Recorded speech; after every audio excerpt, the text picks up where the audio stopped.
दोस्तों आप सभी को राम राम। बड़ी शॉकिंग अपडेट आ चुकी है फेड के लिए, जो कि आपको पता है बिफोर द मीटिंग बहुत ही इंपॉर्टेंट अपडेट थी ये, जो देखिएगा इम्पैक्ट करेगी। और फेड के जो डिसीजन है, जो स्टेटमेंट है, वो भी चेंज हो सकते हैं इस पर्टिकुलर अपडेट के कारण, जो आपको पता होनी चाहिए।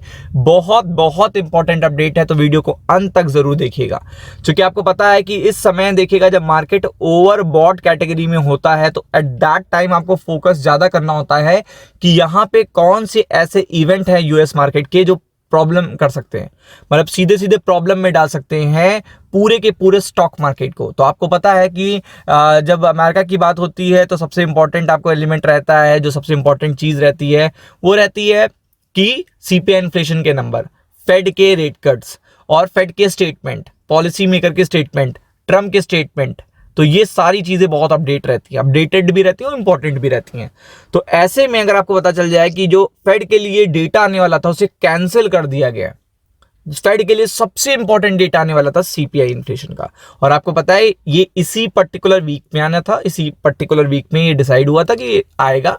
इससे पहले तो इसकी डेट वैसे भी ज्यादा थी, बट तब शटडाउन चल रहा था तो तब वो आ नहीं पाया था, तो डिलेड हुआ था। जैसे आपको पता है सितंबर का डेटा अक्टूबर में आया था, तो 24 अक्टूबर को आया था। तो ऐसा ही सोचा गया था कि इस लास्ट वीक ऑफ नवंबर में ये डेटा अक्टूबर का आ जाएगा, और देन मीटिंग है किसकी, फेड की मीटिंग है फर्स्ट वीक ऑफ देखिएगा दिसंबर में।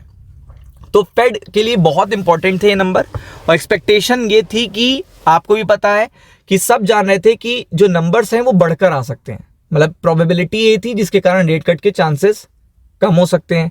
अब आपको पता है कि अगर ये डेटा आ जाता तो यहाँ पे फेड को पहले पता चल जाता कि यहाँ पे टर्निंग अराउंड है, ग्रोथ ट्रेजेक्टरी में इकोनॉमी देखने को मिल रही है, डिमांड ज्यादा है, इन्फ्लेशन ज्यादा हाइक है, तो रेट कट करना ज्यादा सही नहीं रहेगा। तो इसी पर्टिकुलर टाइम पर ये डेटा कैंसिल हो गया। US cancel release of CPI inflation report for October because of government shutdown. मतलब आपको पता है जिसका रीजन है कि इतने टाइम से शटडाउन चल रहा था, तो डेटा कलेक्ट नहीं करा जा सका। मतलब इतना शटडाउन था क्योंकि जो ब्यूरो लेबर स्टैटिस्टिक जो डिपार्टमेंट है जो डेटा कलेक्ट करता है, वो ये बता रहा है कि लाइक वो कलेक्ट नहीं कर पाए। भाई एम्प्लॉइज नहीं करने को तैयार थे या वर्किंग ही नहीं थे, क्योंकि उनको सैलरी नहीं मिल रही थी, पे नहीं मिल रहे थे। तो आपको बीएलएस ने ये बताया है। लेकिन उस पॉइंट ऑफ व्यू से देखें, अगर आप फेड के पॉइंट ऑफ व्यू से देखें, तो ये न्यूज के बेसिस पे फेड के बहुत सारे डिसीजन टिके हुए थे। क्योंकि फेड ने मिनट में अच्छा नहीं बोला था, फेड ने मिनट जब दिए थे तो उसके बाद मार्केट टपाक से गिर गया था। अब आप देख सकते हो कि मार्केट में देखिएगा जो प्रॉब्लम देखने को मिली थी वो फेड के मिनट के बाद देखने को मिली थी, और लास्ट फेड ने जो डिसीजन लिया था उसके बेसिस पे देखने को मिली थी। तो ये डेटा बहुत इंपॉर्टेंट हो गया था फेड के लिए बिफोर द मीटिंग, और डेटा बहुत सारा आता, पीएमआई का आता, पीसीई का आता, और आपका आता इन्फ्लेशन का आता, और आपका जॉब का आता। तो ये सारी चीजें इंडिकेटर की तरह काम करती है। अनएम्प्लॉयमेंट रेट का डेटा आता, ये सारी इंडिकेटर की तरह काम करती हैं। मतलब मार्केट के लिए बिल्कुल इंडिकेटर की तरह काम करती है कि ये डेटा आया और मार्केट ने रिएक्शन दिया, और फेड फिर आपके पॉलिसी मेकर उनके स्टेटमेंट देने लगते हैं। लेकिन ये अचानक से देखिएगा cancelled the release of October consumer price report because recently ended government shutdown. क्योंकि जो गवर्नमेंट शटडाउन है बहुत आखिरी में हुआ है, रीसेंट हुआ है, और लोग जॉब नहीं कर रहे थे, उनको सैलरी नहीं मिल रही थी, तो वो डेटा नहीं कलेक्ट कर पाए। तो ये चीज देखिएगा काफी शॉकिंग आ चुकी है। तो इसका मतलब है कि जब फेड के पास डेटा ही नहीं होगा तो फेड आगे का डिसीजन पॉज कर सकती है। पॉज इन द सेंस कि मार्केट एक्सपेक्ट करके बैठा है कि यहाँ पे डेटा के बेसिस पे जो डिसीजन होगा वो गुड न्यूज का होगा। लेकिन जब फेड के पास डेटा नहीं है तो वो अपना डिसीजन पॉज भी कर सकता है, और पॉज मार्केट एक्सपेक्टेशन के लिए बहुत बड़ी बैड न्यूज होगी।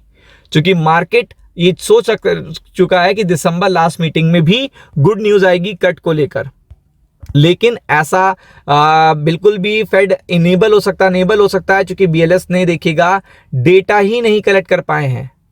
फ्यू इंडाइसेस यूजेस देखिएगा नॉन सर्वे डेटा, आप देख सकते हो नॉन सर्वे डेटा है, तो सिर्फ रियल देखिएगा जो पोजीशन है, जो इस पर्टिकुलर टाइम पे डेटा आता था, और यहाँ पे जो मतलब अगर आप देखोगे कि जो शटडाउन है वो काफी टाइम बाद खत्म हुआ है, तो इस कारण से ये रियल डेटा, कलेक्टिव डेटा नहीं मिल पाएगा, और कलेक्टिव डेटा नहीं मिल पाएगा तो सही पोजीशन नहीं पता चल पाएगी। तो इसका मतलब फेड का जो रेट का डिसीजन है वो बहुत ज़्यादा इम्पैक्ट कर सकता है। और ये जो नेक्स्ट डेटा आएगा वो भी देखेगा, यहाँ पे आएगा, दूर आएगा, मतलब फेड की मीटिंग के बाद। तो फेड के लिए देखेगा बैड न्यूज़ है, और फेड के लिए बैड न्यूज़ है तो यानी कि स्टॉक मार्केट के लिए बैड न्यूज़ है, और इसका असर यूएस मार्केट पे आपको देखने को मिलेगा कल या परसों तक। तो आप उसके लिए पूरी तरीके से प्रिपेयर्ड रहिएगा। वीडियो अगर अच्छा लगे तो लाइक शेयर सब्सक्राइब करना ना भूलिएगा। Thank you so much.